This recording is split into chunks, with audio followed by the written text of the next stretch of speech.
परिनिर्वाण दिवस है, वैसे आरक्षण के जनक छत्रपति शाहूजी महाराज की स्मृति को भी मैं त्रिवार वंदन करता हूँ। आज सूरत जिला के कार्यकर्ता सम्मेलन के उपलक्ष्य में हमारे बीच गुजरात प्रदेश के केंद्रीय प्रभारी आदरणीय डॉक्टर सुरेंद्र सिंह कलोरिया साहेब सूरत की इस सर्किट हाउस के बीच हमारे बीच उपस्थित है। उन्हीं के साथ साथ इस गुजरात प्रदेश के उपाध्यक्ष आदरणीय दुलाभाई भाभोर साहब हमारे बीच उपस्थित है। उन्हीं के साथ साथ जिनका बहुत बड़ा लंबा तजुर्बा है, बहुत सालों से उन्होंने इस बहुजन समाज पार्टी को वाम सेल को डीएस को खड़ा करने में अपना योगदान दिया, वैसे हमारे मार्गदर्शक आदरणीय सुखराम सिंह मौर्य साहब जो गुजरात प्रदेश के महासचिव है और भरूच लोकसभा के इंचार्ज भी है। उसी के साथ साथ इस गुजरात प्रदेश में कई सालों से अपना काम कर रही और नवसारी और बारडोली लोकसभा की इंचार्ज आदरणीय बहन मीनाबेन राजपूत जी हमारे बीच उपस्थित हैं, जिनको हम अपना मार्गदर्शक मानते हैं।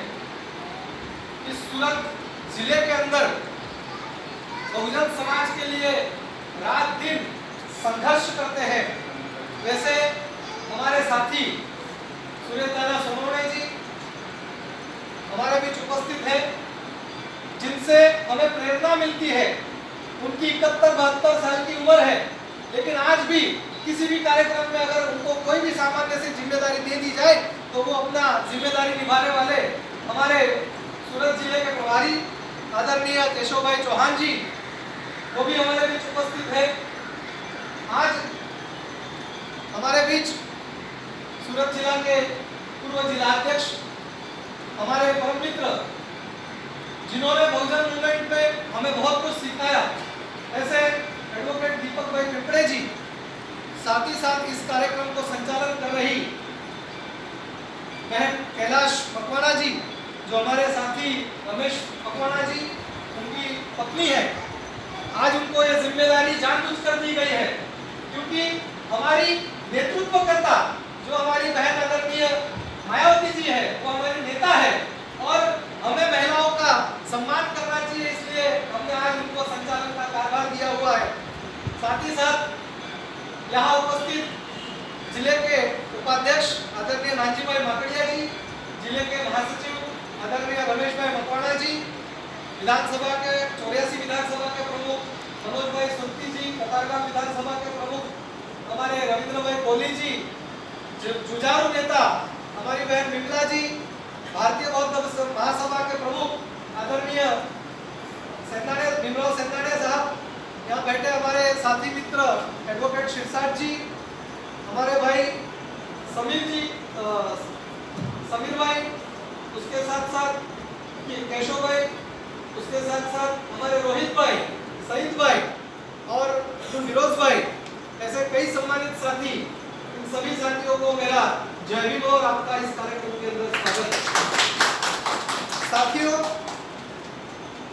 विधानसभा के चुनावों के बाद हम पहली बार कार्यकर्ता सम्मेलन के रूप में आज यहाँ पर उपस्थित है। जो कार्यक्रम, जो विधानसभा का चुनाव हमने लड़ा, हमारे पास जितना संसाधन था हमने लोगों को जागरूक करने का प्रयास किया। रात दिन हमने तन मन धन से हमारे समाज को एक करने का काम किया, लेकिन हमारे हाथ में सफलता नहीं आई। तो मैं आपसे कहना चाहता हूँ, सफलता एक चुनौती है, सफलता एक चुनौती है, उसे स्वीकार करो और कहाँ हमारे से कहीं कमी रह गई उसमें सुधार करो, सुधार करो। तो साथियों, हम जरूर इन बातों को ध्यान में रखेंगे कि कहाँ हमारे से कमी रह गई। चुनाव आएंगे, चुनाव जाएंगे, लेकिन हमको चुनाव में कुछ सीखना होगा। कहाँ हमसे कमी रह गई है, उस कमियों को भरना होगा, दूर करना होगा। बाबा साहब हमेशा कहा करते थे कि शिक्षित बनो, संगठित बनो और संघर्ष करो। हम शिक्षित बन गए, हम कुछ महीने में संगठित भी हो गए, लेकिन हमें संघर्ष किसके खिलाफ करना है वो हम आज तक नहीं समझ पाए। नीले झंडे की तो कई पार्टी आपके बीच में आती है, हम लोग समझ जाते हैं कि नीले झंडे वाले बाबा साहब वाले ही होंगे, लेकिन माननीय कांशीराम साहब कहे करते थे जिस दिन नीले झंडे वाले तो बहुत आपके दर पे आते हैं, लेकिन जिस दिन हाथी छाप वाला नीला झंडा आपके दर पर आ जाए तो समझ लेना यही बहुजनों को शासन बना सकती है और आपका उद्धार कर सकती है। मेरे साथियों, मैं आपसे और एक बात कहना चाहता हूँ। माननीय कांशीराम साहब कहा करते थे कि हमें देने वाला समाज निर्माण करना है, मांगने वाला समाज नहीं। लेकिन मैं आज देखता हूँ कि हम जो भी कार्यक्रम यहाँ पर करते हैं तो हम लोगों से चंदा इकट्ठा करते हैं, क्योंकि ये लड़ाई आपकी है, ये लड़ाई मात्र बहुजन समाज पार्टी की नहीं है। जब बहुजन समाज पार्टी ये इस देश के दबे पिछले शोषित वंचित पीड़ित समाज के लिए लड़ाई लड़ने का काम करती है। मेरे साथियों, आप समझिए, बहुजन समाज पार्टी एक राष्ट्रीय पार्टी है, ये पॉलिटिकल पार्टी के साथ साथ ये महापुरुषों द्वारा चलाया हुआ एक आंदोलन है। उस आंदोलन को हमें समझने की जरूरत है और ये आंदोलन आपके उद्धार के लिए बनाया गया है। इसलिए आपको जो है इस आंदोलन के लिए आर्थिक सहयोग भी करना होगा, आपको अपना समय भी इस आंदोलन को चलाने के लिए देना होगा, आपको लोगों को जागृत करने के लिए अपना सम्मान देना होगा और अपना समय देना होगा। साथियों, ये हमारे अकेले की लड़ाई नहीं है। इस देश के अंदर रहने वाले एससी, एसटी, ओबीसी और माइनॉरिटी समाज के ऊपर आज जो मनुवादी ताकतें जिस तरह से उनके संवैधानिक अधिकारों पे हमले कर रही है, जिस तरह से वहाँ कमजोर है, जहाँ वो कम संख्या में रहते हैं, उनके ऊपर जिस तरह से अन्याय अत्याचार करने का काम कर रही है, तो उन चीजों को हमें समझना होगा, उन लोगों को हमको समझाना होगा। जो मुस्लिम समाज के लोग यहाँ पर बैठे हुए हैं, उन लोगों को समझाना चाहता हूँ, उन लोगों को बताना चाहता हूँ तो मुस्लिम समाज के लोग, जाइए आप उत्तर प्रदेश के अंदर, मुस्लिम समाज ने समाजवादी पार्टी को भर के वोट दिया, लेकिन यादवों की संख्या वहाँ 8% थी। मेरे साथियों, 20% मुस्लिम समाज ने भर के वोट दिया, लेकिन वहाँ पर वो मनुवादी बीजेपी सरकार को हराने में असफल रही। इसलिए मुस्लिम समाज के ऊपर आज बड़े जोर शोर से जो है अन्याय अत्याचार हो रहा है, कहीं उनको मार दिया जा रहा है, कहीं उनके मकान गिरा दिए जा रहे हैं। तो आप कब जागोगे, आप कब राजनीति सीखोगे? अगर कोई प्लेटफॉर्म इस देश के अंदर है जो मुस्लिम समाज की बात करे, जो दलित समाज की बात करे, जो आदिवासी समाज की बात करे और खुले मन से आपकी बात करे, ये बहुजन समाज पार्टी ही आपको हक और अधिकार देगा।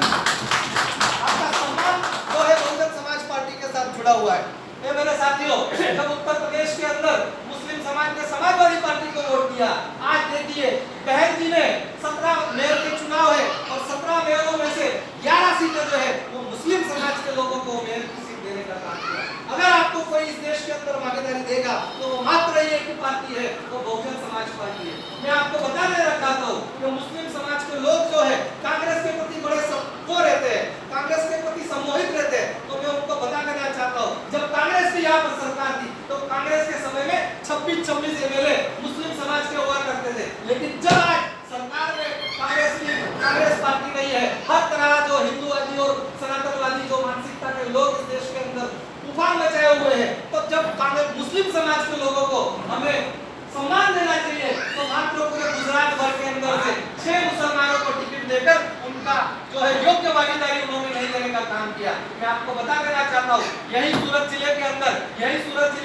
16 सीटों में से हमने 3 सीटों पर 4 सीटों पर मुस्लिम समाज को लड़ाने का काम किया। आपकी भागीदारी हमने सुनिश्चित की। अगर सही मायने में गुजरात में भी अगर मुस्लिम समाज हमारे साथ जुड़ जाता है, आदिवासी समाज हमारे साथ खुलकर जुड़ जाता है, इस बहुजन मिशन को समझकर, अगर इस बाबा साहब के मूवमेंट को समझकर अगर अपने भविष्य को उजागर करना चाहता है, अपने बच्चों की सुरक्षा को निश्चित करना चाहता है, तो मेरा ऐसा मानना है कि बहुजन समाज पार्टी शासन सत्ता में आने के बाद आप ही के बीच में से मुख्यमंत्री देने का काम करेगा, आप ही को सांसद बनाने का काम करेगा, आप ही को एमएलए बनाने का काम करेगा, आपको मेयर बनाने का काम करेगा, आपके बच्चों को शिक्षण देने का काम करेगा, आपके बच्चों को जो है सुरक्षा देने का काम करेगा और ये मनुवादी ताकतों को जो है जमीन में गाड़ने का काम करेगा।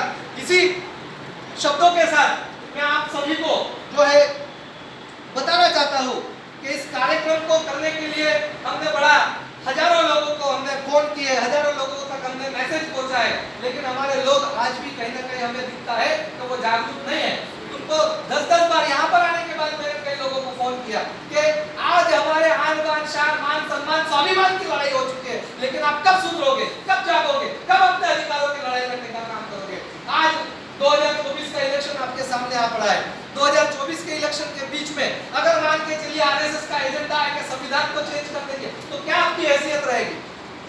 अच्छी गाड़ियों में, अच्छे बंगलों में, अच्छे मकानों में, अच्छे कपड़ों में घूम रहे हो, क्या एक पांव के टुकड़े के लिए आपको लाइन में लगना पड़ेगा? ऐसी स्थिति आपकी बनकर रह जाएगी। अगर संविधान को बचाना है तो इस बहुजन समाज पार्टी को आपको मजबूत करना होगा। अगर आपको सुनिश्चित करना है कि इस देश के अंदर बहुजनों की शासन सत्ता है, अमन चैन से हम लोग भाईचारा बनाकर इस देश के अंदर रहे, तो बहुजन समाज पार्टी को मजबूत करने का काम करेंगे। हम अपने समाज के बीच में जाकर समाज को समझाने का काम करेंगे। साथियों, आने वाले समय में हमारे सामने एक चुनौती है। 2024 लोकसभा का चुनाव है। हम मानते हैं कि हम संसाधन विहीन समाज के लोग हैं। हमारे पास बहुत ज्यादा बड़ा संसाधन नहीं है। मनोवादी ताकतें पैसों के दम पर, शासन प्रशासन के दम पर हमें डरा धमकाने का काम करती है, हमें खरीदने का काम करती है। लेकिन अगर डॉक्टर बाबा साहब अम्बेडकर के स्वाभिमान के विचारधारा से अगर आप जुड़े हुए हो तो कितने रुपए आपके सामने रख दिए जाए तो मुझे नहीं लगता वो आप बिकने वाले हो।